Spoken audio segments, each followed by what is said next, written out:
kita gitu. Misalkan sahabatnya juga sedang membutuhkan pertolongan, bantu. Lalu yang ketiga kata Rasul, jalin silaturahmi dengan sanak saudaranya, kakaknya, adiknya, kalau masih ada, sambung silaturahminya, tanyain. Barangkali mereka nggak punya beras atau apapun, jadi disambung. Itu cara berbakti untuk kedua orang tua kita. Jadi gitu. Bagi yang masih punya orang tua, yuk. Jadi buat anak-anak muda nih, biasanya kan sibuk ya dengan kehidupannya, sampai kadang lupa sama orang tua gitu. Apalagi kadang sampai ketika mungkin dinasehati, ketika orang tua menasehati itu bukan orang tua benci sama anak, gak ada orang tua Islam benci sama anak, tapi karena saking sayangnya orang tua pengen masuk surga sama anaknya. Jadi ada cerita, ada namanya Syekh Abdul Aziz. Syekh Abdul Aziz ini orang yang ulama yang soleh sekali. Tetapi ketika itu malaikat mengatakan kepada Syekh Abdul Aziz, wahai Syekh, ngapain kamu sholat? Untuk apa kamu sholat? Namamu itu sudah tercatat di Lauhul Mahfuz bahwa engkau menjadi ahli neraka, kata malaikat. Lalu Syekh Abdul Aziz mengatakan, aku sholat karena Allah, bukan karena surga, berharap surga atau takut pada neraka.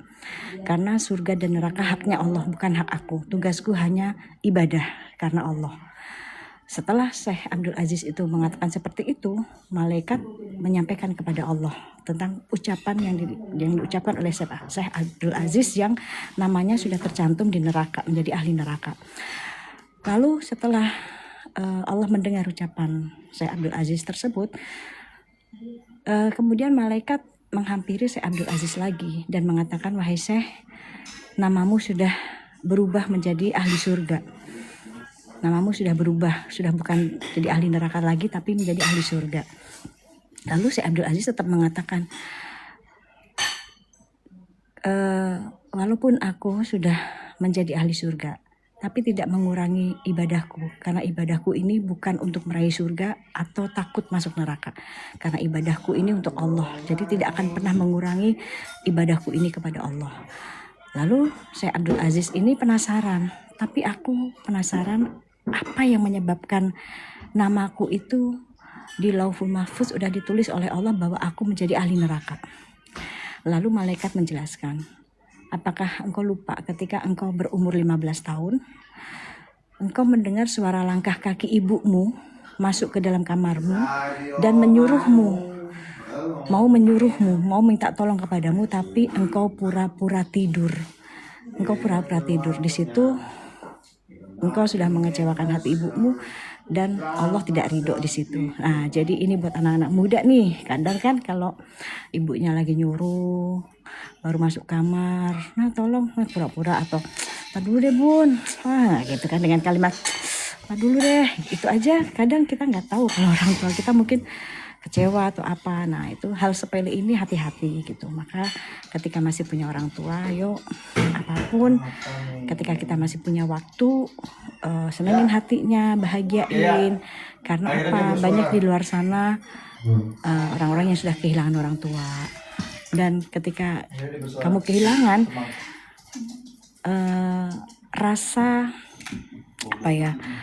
rasa itu akan ada ketika sudah kehilangan. Penyesalan itu akan ada setelah kehilangan. Dan rindu setelah kematian gak ada artinya. Rindu setelah kematian itu berat sekali gitu. Jadi ya begitu deh teman-teman.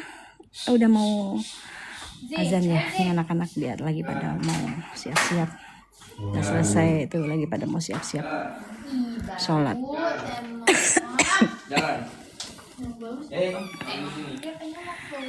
Itu teman-teman, jadi semangat ya yang kamu, siapa tadi namanya, Mala ya tadi namanya, Mala semangat, apa namanya, terus kirimkan apapun yang kamu lakukan yang mau soleh. Misalnya kamu lagi baca Quran, niatin, ya Allah semoga bacaan Quran saya mampu membuat terang alam kubur mama saya gitu. sedekah misalkan, ya Allah semoga sedekah saya bisa membuat lapang alam kubur mama saya gitu. Jadi semuanya kamu niatin gitu ya, karena orang yang sudah meninggal itu sudah putus ibadahnya. Yang dia butuhkan, yang mereka butuhkan, satu doa dari anak yang soleh dan soleha, kedua yaitu kiriman-kiriman hadiah, amal gitu. Bahkan ketika seorang anak istighfar untuk orang tuanya, maka ketika itu Allah hentikan siksa kubur orang tuanya. Dan yang paling membuat bahagia saat ini buat orang-orang yang sudah, mereka yang sudah mendahului kita, mereka yang sudah meninggal,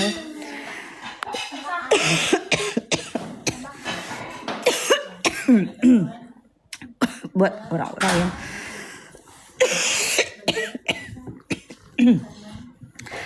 buat orang-orang yang sudah mendahului kita gitu, orang-orang yang sudah meninggal, ketika masuk bulan Ramadan mereka senang sekali. Orang yang merasakan kebahagiaan itu mereka orang-orang yang sudah mendahului kita. Kenapa mereka bahagia ketika masuk bulan Ramadan? Karena selama bulan Ramadan siksa kuburnya dihentikan. Maka mereka senang sekali. Tapi ketika Ramadan berlalu mereka sedih lagi. Itu. Maka Masya Allah ya, kita yang dikasih kesempatan bulan Ramadan gitu, jangan sia-siain gitu, jangan sia-siain. Semaksimal mungkin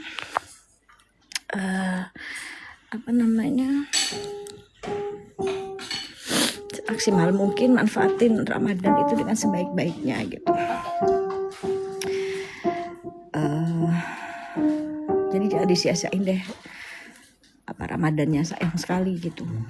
Taraweh juga jangan sia-siain, jangan sampai ditinggalin gitu, walaupun kadang mungkin kita lagi males ya, kalau nggak bisa 21 kalau nggak bisa 23 ya mau 11 pun nggak masalah, asal jangan ditinggalkan, sekalipun cuma 2 rakaat aja terus sama witir 3. Kalau mungkin keadaan kita lagi sakit atau jangan sampai ditinggalin sholat tarawehnya gitu, karena saking banyak kemuliaannya, keutamaannya gitu. Jadi semangat ya, semangat buat kalian semuanya, semangat berproses dalam taat, naikin level taatnya, karena naikin level takwanya, karena takwa itu kondisi situasi terdekat kita sama Allah itu di level takwanya kita gitu. Baik teman-teman semuanya, karena udah azan ya, saya mau biasa, aduh makasih lucu banget ada yang kasih boneka, makasih ya teman-teman, semangat sampai selamat menjalankan ibadah puasa. Jangan lupa semoga kalian semua menjadi ahli puasa ya, bukan hanya sebatas puasa aja. Kalau cuma puasa aja anak TK juga bisa pada puasa, tapi ahli puasa yang akan memasuki surga Ar-Rayyan. Imam Ghazali mengatakan, ingat, ahli puasa yang akan memasuki surga Ar-Rayyan. Ahli puasa itu yang benar-benar bukan menjaga lapar haus, tapi menjaga semuanya. Lisannya dijaga, after berbuka pun juga lisannya dijaga, karena hasil dari puasa itu ya terlihat setelah berbuka. Bukan berarti lagi puasa kita nggak boleh gibahin orang, tapi pas udah buka nggak apa-apa, udah buka ini udah nggak puasa, itu nggak boleh ya, nggak boleh ada bahasa seperti itu. Berarti puasanya tidak menghasilkan sesuatu yang baik buat diri kita ya. Baik teman-teman, mohon maaf lahir batin. Tenggorokan udah gatel banget.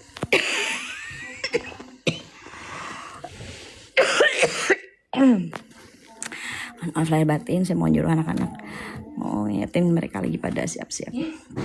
Terima kasih teman-teman semuanya, sampai jumpa lagi.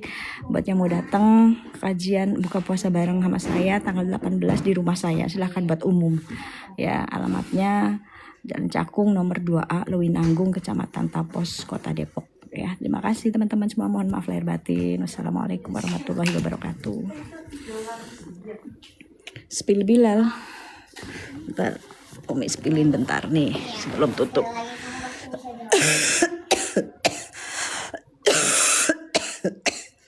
Ya Allah, ya Rabbi, Allah Karim.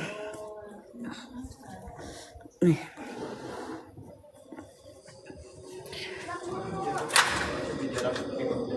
Ayo buruan, sholat. Udah siap-siap, udah mau azan itu.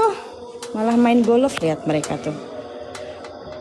Bilal, buruan ayo.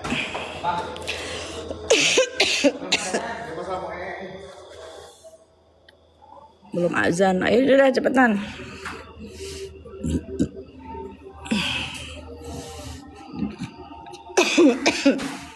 Tuh, mereka malah main golf.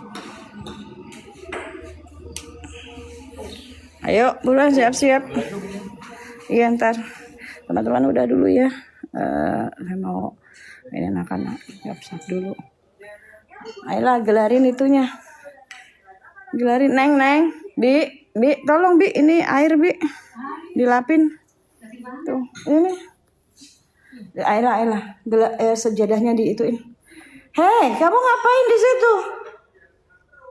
Caci Mi, ayo cepetan. Pada mau sholat. Caci Mi sini. Caci Mi kebiasaan dia kalau udah mau masuk subuh dia pasti nongkrongnya di situ. Caci Mi,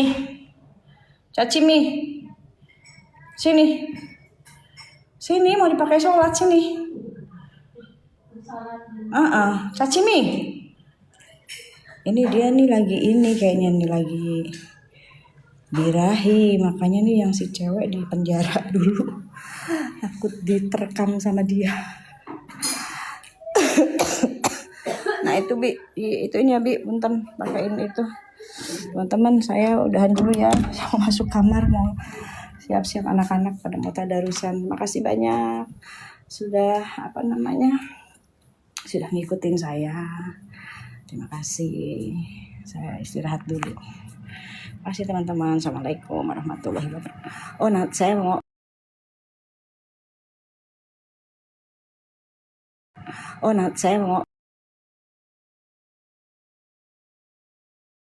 Assalamualaikum warahmatullahi wabarakatuh. Oh, nah saya mau